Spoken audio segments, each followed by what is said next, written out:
There are only two ways to have enough. One is to accumulate more things and the other is to desire less.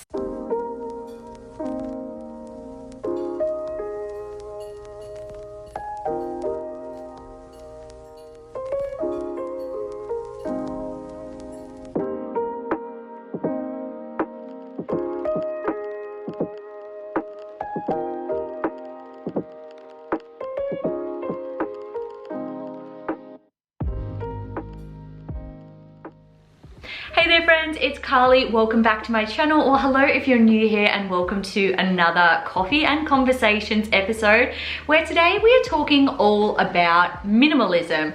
What is it? How can it benefit your life? How has my journey with minimalism started? And what are the rules of minimalism, if any? So if that is something you're keen to see, grab yourself a cuppa and let's get into the video. Minimalism is not only living with fewer possessions and focusing on necessities, but it is also conscious decision making around belongings, time, energy, and relationships. It's about living simply and sustainably. And the minimalists, who also have a really popular documentary on Netflix, if you haven't gone and checked that out, make sure you do, because it is definitely a great intro to the topic of minimalism. They define minimalism as a tool to get rid of life's excess in favor of focusing on what's important so that you can find happiness, fulfillment, and freedom. And I really like that definition, that it is a tool. It is one strategy out of many that you could use.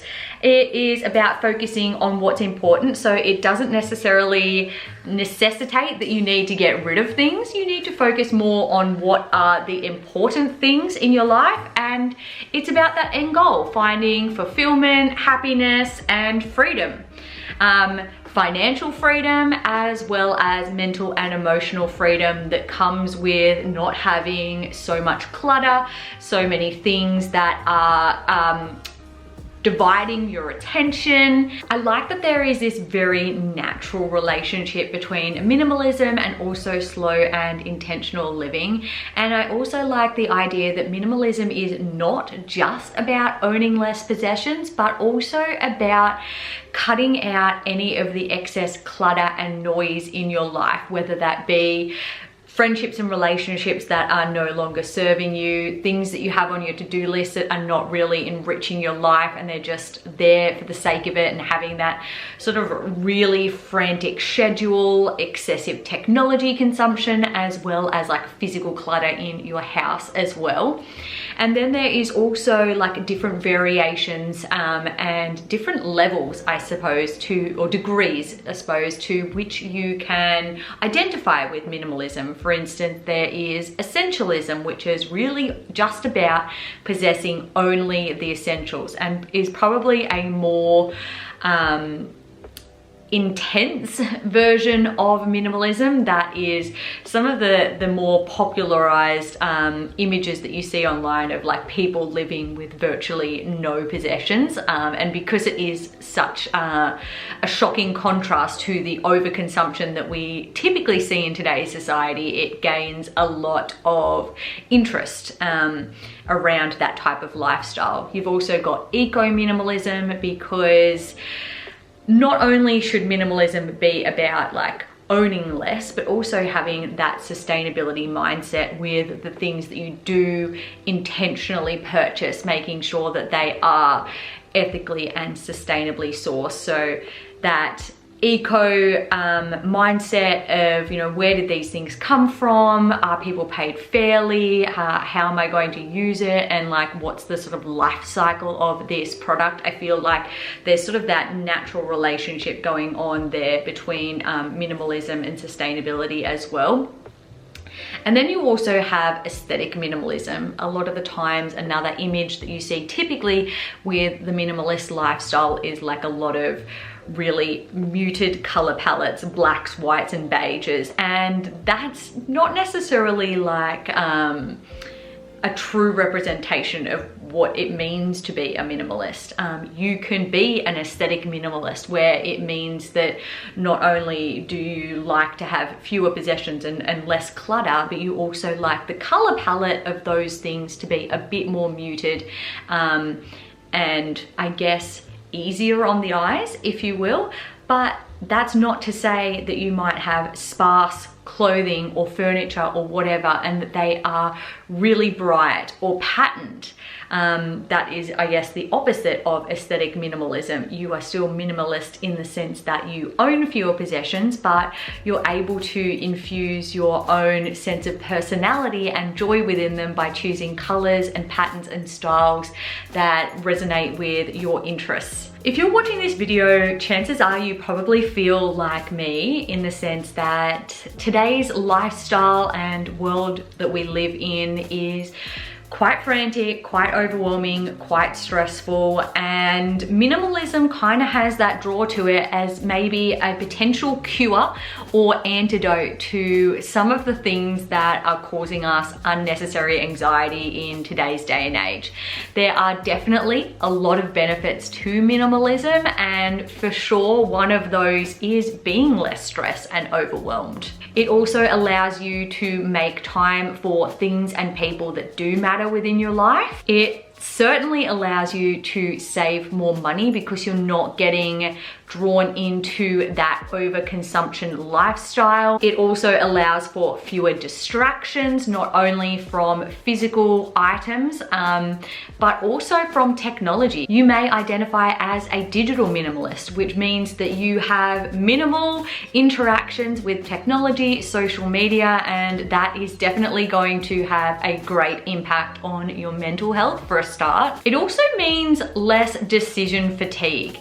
We often think, oh my gosh, I have nothing to wear, when you have this wardrobe full of stuff. And that's obviously not the case. You have plenty of things to wear, but you are so overwhelmed with the amount of options. It's creating decision fatigue, which is actually physically taxing when you're having to make so many decisions between, do I use this mug or that mug? Do I want this coffee? What do I want for breakfast?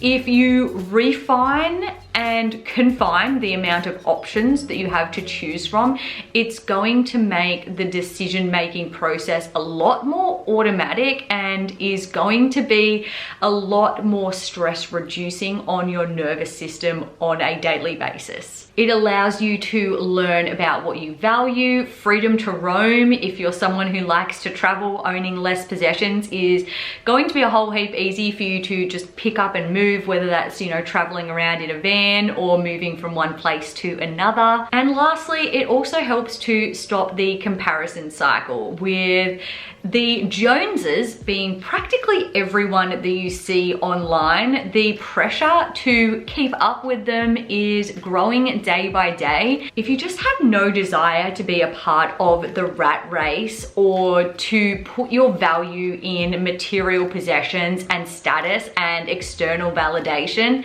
then it really just means that you're validating yourself. You're like traveling and swimming in your own lane and not having to worry about what everyone's doing, what's in, what's not in, what's trending, what you should be buying or having or doing. You really just get to live life in your own terms, at your own pace, and surrounded by things, people, and experiences that truly bring you joy. So with all that being said, minimalism does sound pretty enticing, doesn't it? Well, it is a little bit easier said than done, I feel, because we are so conditioned these days, subconsciously a lot of the time, to buy things and to conform to the social norms.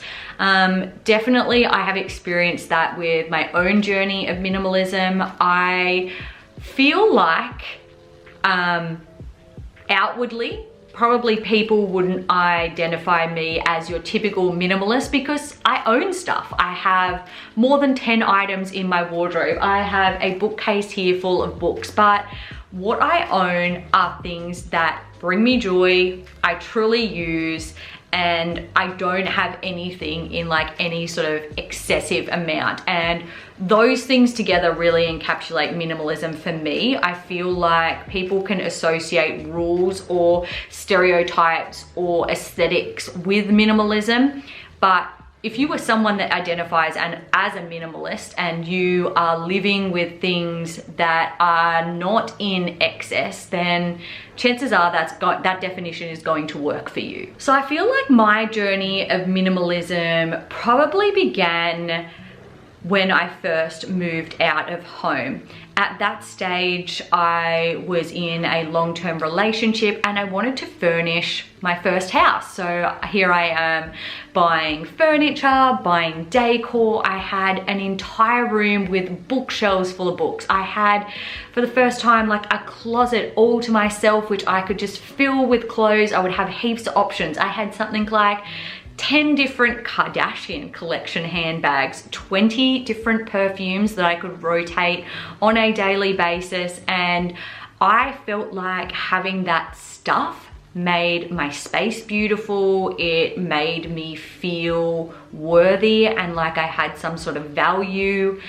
But when that relationship inevitably ended and I went from having a whole house to store my things to having to move back in with my parents into one room and shovel as much as I could into my garage, I really did have to go through and start thinking, why am I keeping these things? Am I keeping them because I truly use them, because I truly like them?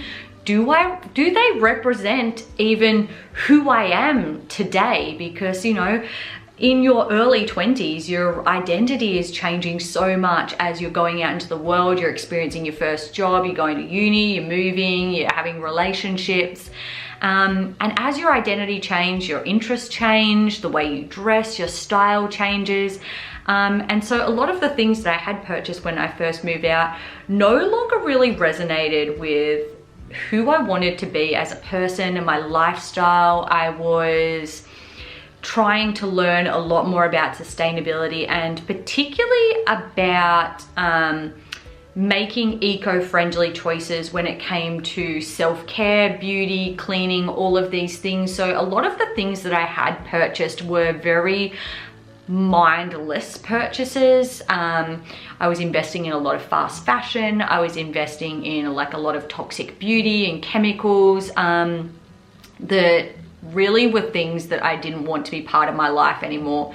So because of that, I started going through my stuff and paring it down, donating anything that no longer suited my lifestyle or that practically I could keep. And I really needed to think, am I going to use this realistically, like in the next year or so? And does this resonate with the type of person that I want to be from here on out? Does this thing, I think the Marie Kondo question of does this thing bring me joy is not necessarily enough, because you might own things that are physically beautiful and they bring you joy to look at, but they may not have any practical use, or you may, you know, have not used them in quite some time and you're just keeping them around as a just in case, and they're there taking up physical and mental space and just adding to the clutter of your life.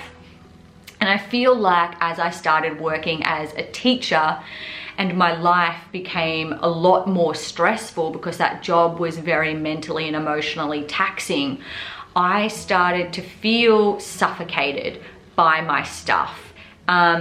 Mentally, but also physically, because I was in such a small space and I was, you know, trying to curate my 20 perfumes in like this tiny drawer of my bedroom, and had like a massive wardrobe and had to shrink it down to a smaller one and shove all my stuff in there and hang my Kardashian bags here, there and everywhere. So my space felt cluttered, it felt tight, and that just felt like a weight overbearing upon me. So I started slowly paring things back. And by the time that Dave and I, my husband, moved in together, I really started to be more intentional about the things that I was bringing into my space. And what I've since realized is that I have been doing minimalism wrong, and so has probably a lot of other people. The idea is not to have things and necessarily declutter them. It's just to accumulate less things in the first place, because then you're being more sustainable and more consumer conscious and mindful of your choices. But I feel like a lot of us come into this idea of minimalism later on in life, where we actually do need to declutter things first, and we hold on to things primarily because of sentiment and because we attach parts of our identity to stuff. We are not our belongings, and by not having them doesn't invalidate us or doesn't give us less value.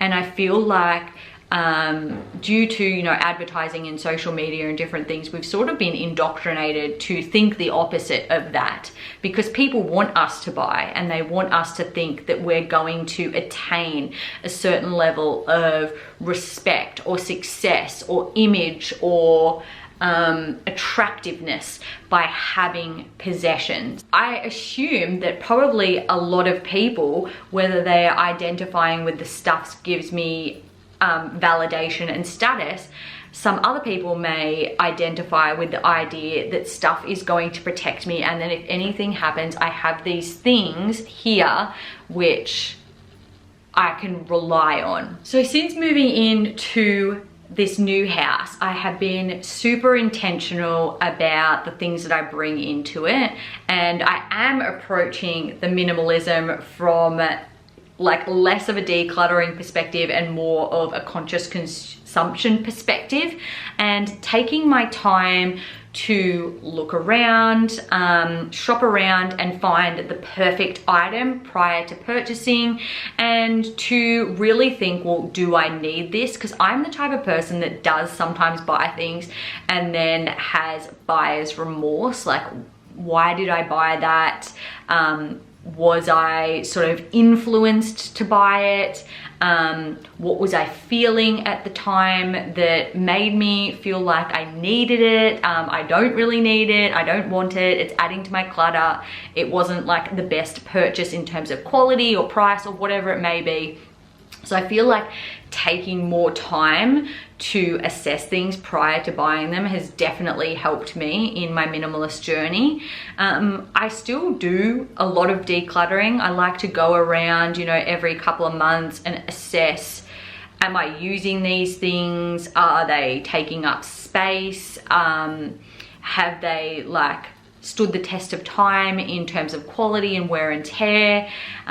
All of these questions prior to removing them from my space. I typically like to, wherever possible, offer any of my clothing or like home decor items or whatever it may be to family and friends first, just so that I know that they are going to a loving home and to someone that's actually going to want and use them.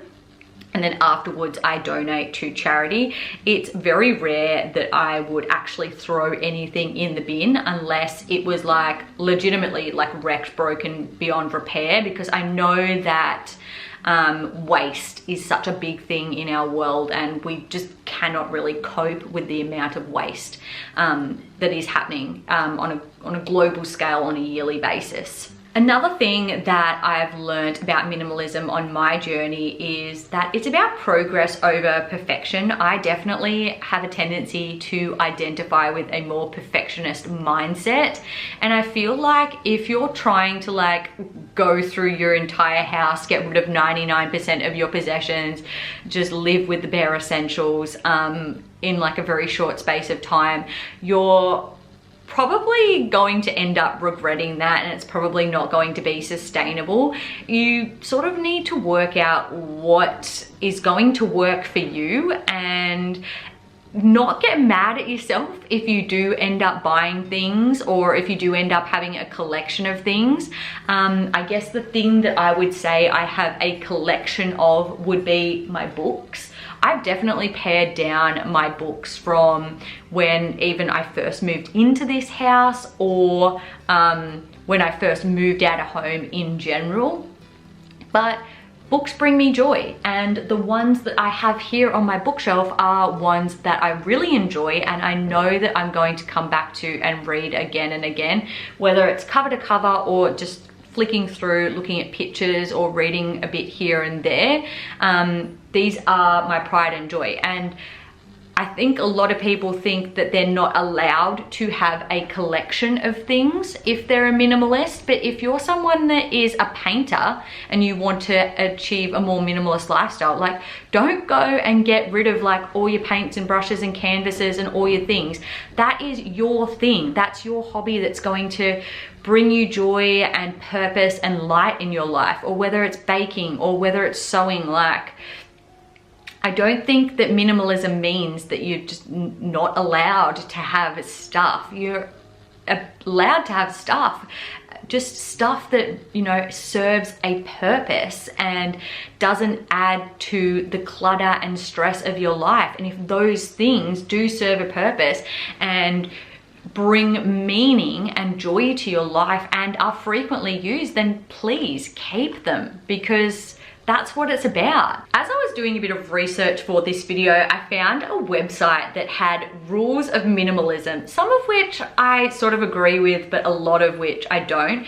The first one is purposeful possessions, which obviously I just talked about before, and I feel like that definitely resonates with me. I don't necessarily think that it needs to serve a physical purpose, but it needs to bring some sort of purpose to your life, because artwork may be something that you're not necessarily using, but you may have it on display in your house, and that is something that brings you joy and brings like light and life to your house, and that's enough. The next rule is one is enough. I feel like that doesn't sort of align with this whole hobby and, you know, purposeful sort of mentality. I feel like there are definitely things that you can have more of. Like, if I was to only have one house plant, like, that would be a little bit sad. So I do not agree with the one is enough mentality. There are certainly things that you do not need more than one of, and I feel like that's gonna have to be on a case-by-case basis. The third point was essentials only. I feel like if you're someone that really aligns with the essentialism and extreme minimalist philosophy, then maybe. But if I didn't have like things that weren't essentials, well, my books are not essentials, my highlighters are not essentials, my diaries are not essentials, my, you know, throw cushions and throw blankets are not essentials, but they are things that I frequently use and add beauty and purpose and meaning to my home and make it cozy and lovely. And I don't want to go without those things. And whatever that is for you, I don't think that you need to get rid of that either. So I'm going to disagree with that rule as well. The fourth rule I am going to agree with, and that is a place for everything. I feel like if everything has a designated place, one, it's like a whole heap easier to find. Two, if it has a place, it means it has a purpose and it has value, which means it should be something that you should keep around. And if it has a place, it's going to be a whole heap easier to keep your house tidier and clutter-free, which is definitely going to relieve any of like the mental burden associated with owning things.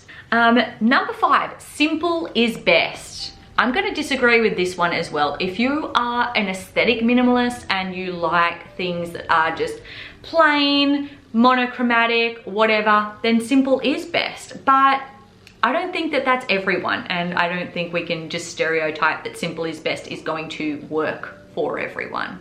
You don't need to be simple. You can have fancy or elaborate things if that is your jam. Next one, quality over quantity. I'm definitely going to agree with this, and I feel like it very much aligns to the sustainability ethos. Experiences matter most. I'm gonna agree with this as well. I feel like as I've gotten older, I have certainly started to value experiences over possessions, and I feel like they carry with them like memories and bring so much joy personally to my life. Over the last couple of years for Christmases and birthdays, I've asked for experience presents, and there's some things that I treasure the most with my family. And then the last rule is digital over physical, and I can definitely see how that would appeal from one, a sustainability standpoint, but also from a clutter-free standpoint. But I also feel like that's probably not going to resonate with everyone either. I know my sister loves buying records. She has a record collection. That is her thing that brings her joy. If she just had everything on an iPod, which she does to some degree, it probably wouldn't bring the same amount of meaning and joy. Same with me. I love a physical book. I love the look of it. I love the feel of it. I love the smell of it. I don't have a Kindle and I don't want one. So I feel like digital over physical is a rule that I am probably not going to agree with. That's going to bring us to the end of our intro to minimalism video for today. If you want a little bit more insight to minimalism, this book, The More of Less by Joshua Becker, is great. There's also the Minimalist book and then their documentary over on Netflix. And honestly, if you look up minimalism on either Google or YouTube, there's going to be like heaps of inspiration there for you as well. And Pinterest. Pinterest is great for minimalism inspo, whether it's like pictures that you could collage together of a minimalist space that you want to create, or even just quotes that sort of bring a little bit of inspiration to your minimalist journey. Go and get those together, find your inspiration, and I'd love to hear sort of what your thoughts are on minimalism, where you are at with this philosophy and your minimalism journey in the comments down below. If you like this video, make sure to give it a thumbs up and don't forget to subscribe. I upload new videos every single week. With that being said, I hope you guys have a fantastic rest of your week, and I'll see you all in my next video. Bye guys.